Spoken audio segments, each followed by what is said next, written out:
I'm Mike from Retro Boost. Did a bunch of videos previously on the Insurrection Industries CARBY, an HDMI adapter for the models of GameCube that have the digital AV port, that device against RetroTINK. So I did videos where it was against the RetroTINK using Composite, S-Video, and then using the Wii to get Component, showcasing progressive scan against the CARBY devices, and then an updated video where it was the CARBY against the 5X Pro using various cable sources. The one thing I couldn't do though was show CARBY on its best day against progressive scan content out of the GameCube itself. I had to do Wii for that. So since doing that, I've been able to get my hands on the Retro-Bit Prism Component Cables, so now we can finally put this to rest and showcase CARBY gameplay against RetroTINK 2X Pro, 2X Pro M, and 5X Pro with those new Retro-Bit Prism Component Cables to really see each device with its best possible settings with these new cables. So let's see how it does. Previously, the CARBY produced a very clear image, whether it be line doubling or progressive output, either way. Very crisp and clean image against RetroTINK, beating out pretty much RetroTINK in every situation except for when they would output their own progressive output when I used the Wii. And the color was a little bit deeper on RetroTINK. I kind of like that darker, I don't know if the word fuller is the best word for it, but I kind of like the color of RetroTINK versus CARBY's. It's a little bit flatter by comparison, but CARBY was a very clear image. We'll see if that maintains as we put it up against the same devices again, but now with the new Retro-Bit Prism Component Cables. So we're going to do CARBY line doubling side by side against everything. Just like before, we'll actually do everything. So we're going to do Composite, we're going to do Component, it's going to be interlaced, it's going to be progressive, all that side by side. So first, CARBY line doubling, interlaced source against everything else for RetroTINK. Here we go.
Phew.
CARBY held its own quite well against everything that wasn't some kind of higher spec cable or output. It was the clear winner against composite output, the exception being the 5X Pro, which looks pretty good considering. The 2X Pro M, like in the video where I showed the Retro-Bit Prism cables for the first time, has an overall like darker color palette to it.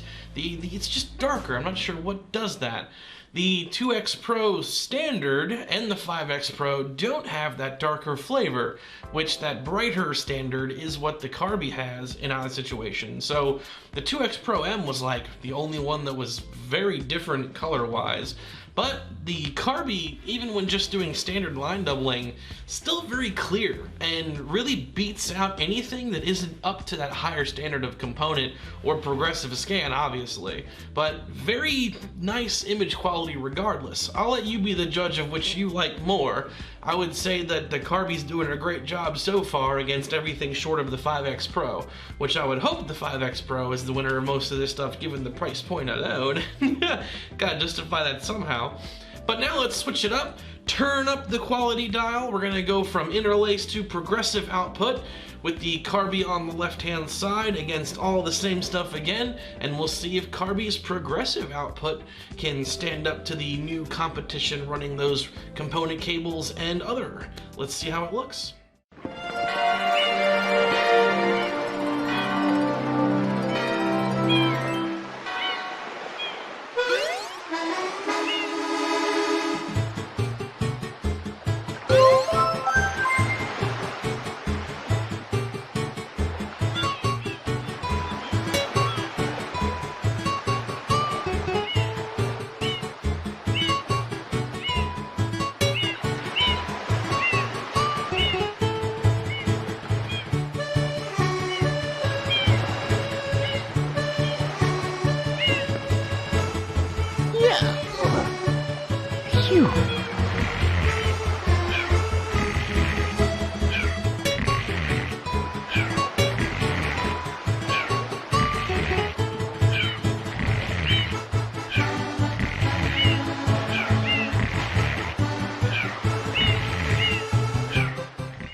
Well, the CARBY running progressive output really does hold its own quite well. I think the only thing that really has it beat is the 5X Pro when running component cables and with progressive scan output turned on. I think the 5X Pro is the king, which is kind of what I was thinking back when I made the original CARBY versus 5X Pro video.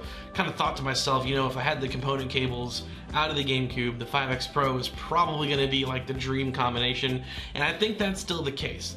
Now, does that mean that's what you have to get? Well, of course not. If this is all subjective too, these are my opinions you're getting here. If you have a different conclusion, by all means, more power to you. You're allowed to like, you know, things that I don't like and vice versa.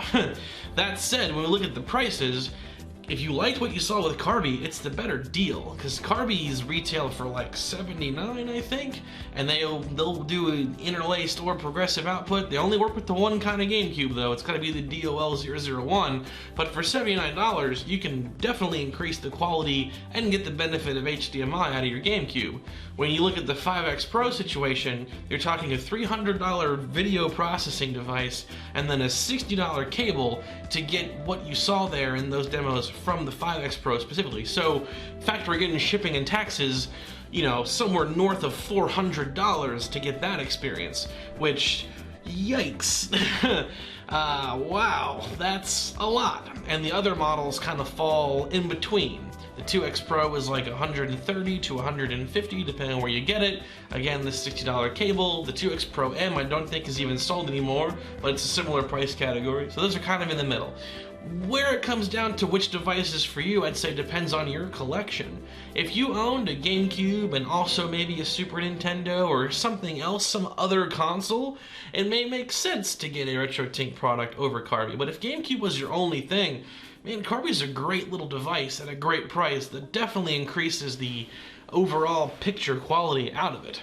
So, hope these demos were informative, kind of showing what each device does, what flavor it gives the image on each given setting and cable type.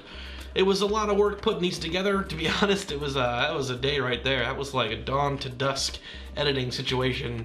And man, I'm probably not going to be touching Mario Sunshine for a while because of having to reset and listen to the same scenes and same sections so many times to make this. I think I'm a little Mario Sunshined out for the time being. But if you found the video helpful or informative, please consider subscribing. It is the best way to help me grow the channel. But regardless, I appreciate you checking in. Have a good rest of your day.